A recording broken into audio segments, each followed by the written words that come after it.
Сәлеметсіз бе? Менің атым Оралхан Жубек, және де мен 5-ші сыныбында оқимын. Осы қысқы демалыста Энканто атты кітапты оқыдым.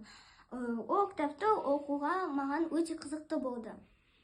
Және де енді ол кітаптың авторы туралы айтып кетейін. Ол кітаптың авторы Анжела Сервантес.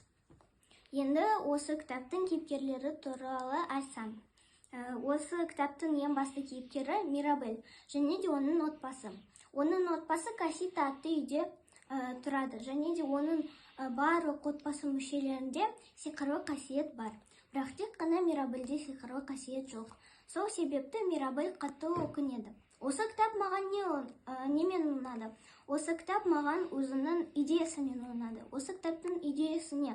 Осы кітаптың идеясы, яғни сенде қандай кемшіліктер болса да, сен оны өзіңнің плюстарына ауыстыра біл.